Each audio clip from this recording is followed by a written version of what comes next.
He carried plates and refilled water glasses like he'd been doing it his whole life. Black slacks, white shirt, a smile that seemed genuine even when customers were demanding. To the diners at La Bella Vista, he was just another server. Polite, efficient, forgettable.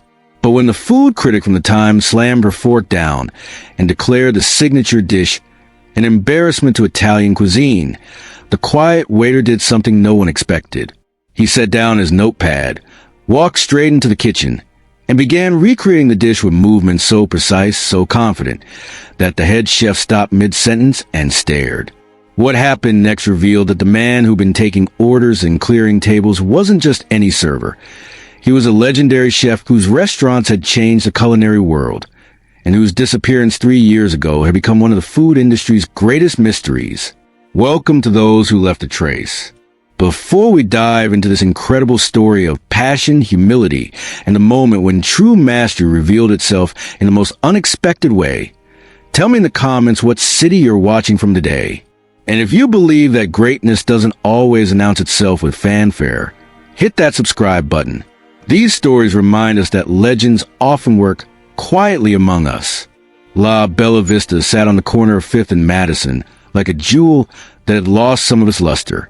Once considered the finest Italian restaurant in the city, it had been struggling for the past 2 years to maintain the reputation that had earned it 3 Michelin stars and a waiting list that stretched 6 months. The dining room still gleamed with the same crystal chandeliers and mahogany tables that had hosted celebrities, politicians, and food lovers from around the world. But something essential had been missing since Chef Alessandro Benedetti had disappeared without explanation, leaving behind a culinary empire and questions that no one could answer. The current head chef, Marcus Dubois, was competent but uninspired. He followed Benedetti's recipes with technical precision, but lacked the intuitive understanding of flavors that had made La Bella Vista legendary. The result was food that looked perfect and tasted correct, but somehow felt hollow, like a beautiful painting that had been expertly copied but lacked the soul of the original. Among the serving staff, one waiter moved to the dining room with quiet efficiency that made him nearly invisible to most diners. David Chen had been working at La Bella Vista for 8 months, hired during the restaurant's desperate search for reliable staff after the chaos of Benedetti's departure. He was punctual, professional, and possessed an unusual ability to anticipate what customers needed before they asked for it. But what set him apart wasn't his service skills. It was the way he watched the kitchen, the careful attention he paid to every dish that passed through the server's window, the subtle concern that crossed his face when plates returned barely touched. To his colleagues, David was simply a good waiter who took his job seriously. To the customers, he was polite background service that enhanced their dining experience without drawing attention to itself. But David carried with him knowledge that would have revolutionized La Bella Vista's struggling kitchen if anyone had known to ask the right questions. On this particular evening, the restaurant was hosting one of its most important critics in months. Victoria Sterling from the Times food section had made a reservation under an assumed name, but her presence had been identified by the maitre d', creating the kind of nervous energy that made even experienced kitchen staff move with extra precision. Sterling's reviews could make or break restaurants, and La Bella Vista desperately needed the kind of positive coverage that might restore its fading reputation. David had been assigned to serve Sterling's table, partly because of his professionalism and partly because he was one of the few servers who could discuss the menu with genuine knowledge. As he approached her table, he noticed the careful way she studied the dining room, the professional attention she paid to service details, the subtle notes she made between courses. "Good evening," David said, filling her water glass with precise timing that marked experienced service. "Have you had a chance to review our wine selection?" Sterling looked up with a slightly distracted expression of someone whose mind was already composing critique. "I'll have the Burlo, 2015. And I understand your osso buco is the signature dish." David nodded, but something in his expression flickered. A momentary hesitation that suggested concern. "It is indeed our signature dish. Chef Dubois prepares it according to the traditional recipe." Traditional according to whom? The question caught David off guard. Not because he didn't know the answer, but because it revealed that Sterling understood the difference between following a recipe and understanding the culinary philosophy behind it. Traditional according to the original preparation developed by Chef Benedetti, he said carefully. Sterling made another note. I see. And you've been here long enough to remember Benedetti's version? David was quiet for a moment, considering how to respond truthfully without revealing more than was appropriate. I've had the opportunity to observe both preparations. There are subtle differences. What David didn't say was that he recognized every one of those differences, understood exactly why the current version lacked the depth and complexity that had made Benedetti's Osso Buco legendary, and knew precisely how to correct the problems that were slowly destroying La Bella Vista's reputation. The evening progressed with a careful choreography that marked fine dining service. David moved between tables with fluid efficiency, but his attention remained focused on Sterling's reactions to each course. Her appetizer, burrata with heirloom tomatoes, earned a neutral expression and minimal notes. The pasta course, risotto ai funghi porcini, received more attention, but not the kind that suggested enthusiasm. When the Osso Buco arrived, David watched Sterling take her first bite with the focused attention of someone whose livelihood depended on understanding flavors. Her expression shifted from professional neutrality to barely concealed disappointment. She took 2 more careful bites, then set down her fork and reached for a notepad. David approached the table with water pitcher in hand, but his real purpose was to gauge Sterling's reaction to the signature dish that represented La Bella Vista's culinary identity. How are you finding the Osso Buco this evening? Sterling looked up at David with a direct gaze of someone accustomed to honest communication. Since you asked directly, I'll give you an honest answer. This dish lacks soul. The technique is competent, but there's no understanding of what makes Osso Buco extraordinary. It tastes like someone followed a recipe without understanding why each step matters. David nodded, unsurprised by her assessment but visibly troubled by it. I appreciate your honesty. May I ask what specifically concerns you about the preparation? The braising liquid lacks depth. The vegetables haven't been properly caramelized before braising, so there's no foundation of flavor. The meat is tender but somehow flavorless, which suggests it was braised at too high a temperature. And the gremolata? Sterling paused, searching for diplomatic language. The gremolata tastes like it was mixed this morning and has been sitting under heat lamps. Each criticism hit David like a physical blow, not because he disagreed with Sterling's assessment, but because he recognized the truth in every observation.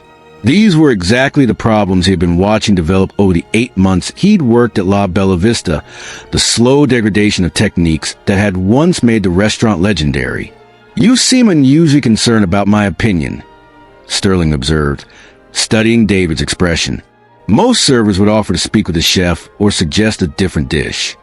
David was quiet for a long moment, wrestling with a decision that could change everything about his carefully constructed anonymity.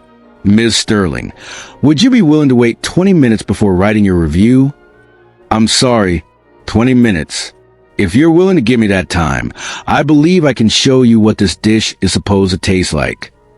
Sterling stared at David, trying to understand what a waiter could possibly do to address fundamental problems in kitchen technique and food preparation. What exactly are you suggesting? David looked around the dining room, confirming that his tables were satisfied and his colleagues were managing their sections competently. I'm suggesting that you experience Osso Buco the way it was meant to be prepared, the way it used to be prepared here before... He paused, before certain knowledge was lost. Something in David's tone, in the specific way he discussed the dish's preparation, caught Sterling's professional attention. Food critics developed instincts about people who truly understood cuisine versus those who simply worked around it, and David was speaking with the authority of someone whose knowledge went far beyond service experience. Are you telling me that you can prepare this dish better than the head chef? I'm telling you that I know how this dish should taste, and I'm willing to demonstrate that knowledge if you're willing to wait. Sterling closed her notepad and leaned back in her chair, studying David with renewed interest. In 15 years of restaurant criticism, She had never encountered a server who offered to personally address culinary problems, especially not with the quiet confidence that David was displaying. 20 minutes, she said, but I want to watch. David nodded, understanding that Sterling's request meant he would be preparing the dish under the scrutiny of someone whose expertise could expose any pretension or inadequacy in his technique. Follow me. The kitchen at La Bella Vista was a precisely organized machine designed for efficiency and consistency. Stainless steel surfaces gleamed under bright lighting. Cooking stations were arranged for optimal workflow, and every tool had its designated place. But as David led Sterling to the service entrance, the organized chaos of dinner service created an environment where one additional person could work without disrupting established routines. Marcus Du Bois, the head chef, looked up from the grill station with surprise and irritation. David, what are you doing back here? And who is this? Chef Du Bois, this is Ms. Sterling from the Times. She has some concerns about the osso buco preparation, and I'd like to demonstrate an alternative technique. Du Bois stared at David as if he'd announced his intention to perform surgery. You want a what? David, you're a server. You don't cook in my kitchen. With respect, chef, I'm asking for 20 minutes to address specific technical issues in the braising process. The kitchen had grown quiet around them, line cooks and prep staff stopping their work to observe the unprecedented situation of a server challenging the head chef's authority. Sterling stood slightly apart, her professional attention focused on David's demeanor as he moved through the kitchen with the familiarity of someone who belonged there. David, Du Bois said, his voice carrying warning, I don't know what you think you're doing, but... Chef Du Bois. David's voice was calm, but carried new authority. I'm not challenging your position. I'm offering to demonstrate techniques that might improve the dish. If my preparation fails, you can dismiss me and nothing changes. If it succeeds, perhaps we can discuss how to incorporate those techniques into the regular preparation. Du Bois looked at Sterling, recognizing that refusing David's offer in front of a food critic might appear defensive or unprofessional. Fine, 20 minutes. But you use your own ingredients, and if this disrupts service, you're finished here. David nodded and moved toward the walk-in cooler with steps that suggested intimate familiarity with professional kitchen layout.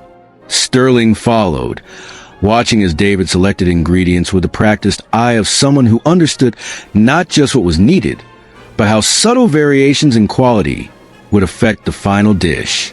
He emerged with veal shanks that looked identical to those used in the regular preparation, but Sterling noticed the care with which he examined each piece, checking for proper marbling and bone-to-meat ratio. His selection of vegetables was equally methodical, onions, carrots, and celery that met standards she couldn't identify, but that clearly mattered to him. May I ask what you're looking for in the ingredient selection? Sterling asked as David arranged his mise en place with systematic precision. The foundation of great braising isn't just technique, David replied, heating a heavy braising pan over medium-high heat. It's understanding how each component contributes to the final flavor. These shanks have proper marbling, which means they'll release gelatin slowly during braising. The vegetables are mature enough to caramelize properly, but not so old that they'll break down during the cooking process. As David began cooking, his movements revealed training that went far beyond casual kitchen experience. He seared the veal shanks with the practiced efficiency of someone who had performed this technique thousands of times, adjusting heat and timing with intuitive precision. The sound of the meat hitting the pan, the way he monitored browning, without moving the pieces prematurely, the careful attention he paid to developing proper color. Everything suggested professional expertise at the highest levels. Du Bois moved closer, watching David's technique with growing amazement and concern. Line cooks paused in their own preparations to observe a server demonstrating skills that exceeded those of most professional cooks. And Sterling took notes with the focused attention of someone witnessing something unprecedented in her 15 years of restaurant criticism. The key, David said, removing the perfectly seared shanks and beginning to caramelize the vegetables, is understanding that each step builds flavor that can be replicated later in the process. If you don't properly caramelize the vegetables, if you don't deglaze with proper technique, if you don't balance the braising liquid correctly, no amount of cooking time will create the depth of flavor that makes Osso Buco extraordinary.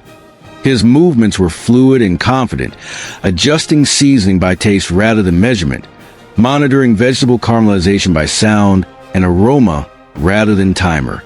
When he deglazed the pan with white wine, the technique was flawless. Perfect timing, complete incorporation of brown bits, precise reduction that concentrated flavors without creating bitterness. Where did you learn to cook like this? Du Bois asked, his voice carrying grudging respect and growing suspicion. David paused for just a moment, considering his response as he added tomatoes and stock to create the braising liquid. I learned from someone who understood that cooking is about more than following recipes. It's about understanding why techniques work, what flavors complement each other, how to build complexity through careful attention to every detail. He covered the braising pan and slid it into the oven, then began preparing fresh gremolata with the same systematic precision. His knife work was extraordinary, consistent cuts that suggested years of professional experience, handling techniques that spoke of classical training at the highest levels. As the aroma of properly prepared Osso Buco began to fill the kitchen, the regular dinner service continued around them, but with an undercurrent of anticipation that marked exceptional events. Word had spread to the service staff that something unusual was happening, and servers found excuses to pass through the kitchen to observe David's demonstration. 22 minutes later, David removed the braising pan from the oven and plated the dish with the presentation skills of a master chef. The Osso Buco was perfectly tender. The braising liquid had reduced to a rich, glossy consistency, and the fresh gremolata provided bright contrast to the deep, complex flavors of the meat and vegetables. Sterling tasted the dish while it was still at optimal temperature, and her expression changed immediately. This wasn't just competent Osso Buco. This was the dish as it was meant to be prepared, with layers of flavor that revealed themselves progressively. Technique so precise that each element enhanced the others without overwhelming them. This is extraordinary, she said, taking another careful bite. The depth of flavor, the texture, the balance. This is what Osso Buco should taste like. Du Bois tasted the dish next, and his expression shifted from skepticism to amazement. David, this is restaurant quality preparation. This is better than restaurant quality. Where did you learn to cook like this? David cleaned his station with the methodical precision that marked his approach to every task, considering how to answer questions that were becoming increasingly difficult to deflect. I learned from someone who believed that understanding food was about more than technique. It was about respect for ingredients, respect for tradition, and respect for the people who would eventually experience what you created. David, Sterling said, setting down her fork, I need to ask you directly, are you a professionally trained chef? The kitchen had grown quiet around them, dinner service continuing but with subdued energy that suggested everyone was waiting for David's response. He looked at Sterling, then at Du Bois, then at the kitchen staff who had stopped their work to observe this unprecedented demonstration. I have professional training, he said carefully. Where? Du Bois asked. What restaurants? Who did you work for? David was quiet for a long moment, understanding that his answer would change everything about his carefully constructed anonymity. I trained in Italy, worked in France, and spent 15 years developing techniques that I believe could elevate Italian cuisine to levels that honor tradition while embracing innovation. Sterling's pen had stopped moving. Something in David's phrasing, in the way he discussed technique and tradition, was triggering recognition that she couldn't quite identify. David, what's your last name? Benedetti. The silence that followed was absolute. Du Bois stared at David as if he were seeing a ghost. Sterling's notepad fell from her hands. Kitchen staff froze in positions of complete shock, understanding suddenly that the quiet server who had been working among them for 8 months was a legendary chef whose disappearance had created one of the food industry's greatest mysteries. Alessandro Benedetti. Sterling whispered, "You're Alessandro Benedetti." David, Alessandro, nodded slowly, accepting the end of anonymity he had maintained for 3 years. "I am." "But you disappeared," Du Bois said, his voice carrying confusion and awe. 3 years ago. You closed your restaurants, canceled your television shows, stopped giving interviews. Everyone thought you were dead or retired or had some kind of breakdown. Alessandro looked around the kitchen that had once been his domain, then at the people who'd been unknowingly working alongside one of the world's most celebrated chefs. "I needed to understand something that success had made impossible to see. I needed to rediscover why I began cooking in the first place, what food meant beyond acclaim and recognition and commercial success." The revelation that Alessandro Benedetti had been working as a server at La Bella Vista created ripples that extended far beyond the restaurant's kitchen. Within hours, food industry publications were reporting the story. Within days, culinary schools were analyzing the implications of a master chef choosing anonymity over fame. Within weeks, La Bella Vista had become the most talked about restaurant in the city, not because of its food, but because of the legend who had been quietly clearing tables and refilling water glasses. But for Alessandro, the attention was secondary to the understanding he had gained during his 3 years of anonymity. Working as a server had allowed him to observe the restaurant industry from a perspective that success had made impossible. Seeing how food affected ordinary diners, understanding the difference between technique and hospitality, recognizing that great cooking was meaningless without genuine connection to the people who experienced it. Sterling's review, published 3 days later, became one of the most widely read restaurant critiques in the Times history. But it focused less on the food than on what Alessandro's choice revealed about passion, humility, and the pursuit of authentic understanding in a world that often valued celebrity over substance. Alessandro Benedetti could have returned to the culinary world with fanfare, leveraging his reputation to reopen his famous restaurants and reclaim his position among the world's elite chefs, Sterling wrote. Instead, he chose to work quietly, learning from observation rather than demanding recognition, understanding food service from the perspective of someone whose job was to serve rather than to be served. His osso buco was extraordinary, but his choice to remain anonymous while perfecting his craft was even more remarkable. La Bella Vista's transformation began immediately. Alessandro agreed to work with Du Bois and the kitchen staff, sharing techniques not as a celebrity chef imposing his vision, but as a colleague whose experience could help elevate their collective capabilities. The restaurant's reservations filled within days, but Alessandro insisted that the focus remain on food quality rather than his personal celebrity. Months later, when La Bella Vista regained its 3 Michelin stars, Alessandro was officially credited as consulting chef. But he continued to work in the dining room several nights each week, maintaining his connection to service and his understanding of how great food translated into memorable experiences for guests. The food industry struggled to understand Alessandro's choices. Television networks offered him shows that would have made him wealthy beyond imagination. Publishers competed for rights to his memoir. Celebrity chefs sought his endorsement for products and restaurants that would have generated enormous revenue. But Alessandro declined them all, explaining in a single post-return interview that success without understanding was hollow, that technique without genuine care for those who consumed your food was meaningless, and that the most important lessons in cooking came not from acclaim, but from the quiet satisfaction of creating something beautiful for people who might never know your name. "I spent 15 years building a culinary empire," Alessandro told Sterling during that interview. "I won awards, earned stars, built a reputation that defined my identity. But I lost connection to the reason I began cooking, the simple joy of creating something that brings pleasure to others. Working anonymously gave me that back. It reminded me that the most important measure of success isn't recognition. It's the satisfaction of doing meaningful work well." Alessandro's story became a case study in business schools, philosophy classes, and culinary programs. Some viewed his choice as an elaborate publicity stunt. Others saw it as genuine spiritual journey. But for those who worked with him during his anonymous years, Alessandro's motivation was clear. He had chosen substance over celebrity, understanding over acclaim, authentic purpose over commercial success.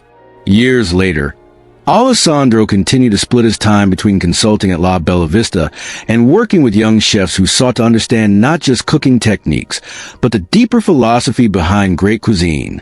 He never reopened his famous restaurants, never returned to television, never wrote the memoir that publishers continued to request.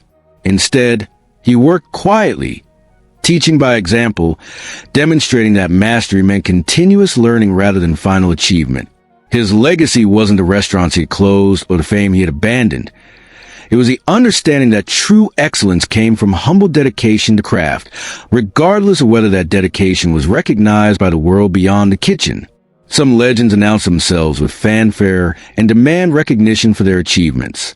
Others work quietly among us, contributing their expertise without requiring acknowledgment, finding satisfaction in anonymous excellence rather than celebrated mediocrity. Alessandro Benedetti proved that the most meaningful success often comes not from standing above others, but from working alongside them with dedication, humility, and genuine care for quality of what we create together. In a world that often mistakes visibility for value, Alessandro's story reminds us that the most important contributions often come from people whose names we don't know, whose expertise we don't recognize, whose dedication to excellence continues regardless of whether anyone notices their efforts. Sometimes the greatest chef in a room is the one taking your order, and sometimes the most valuable lesson is that true mastery announces itself not through fame, but through the quiet perfection of work done with love, skill, and authentic purpose.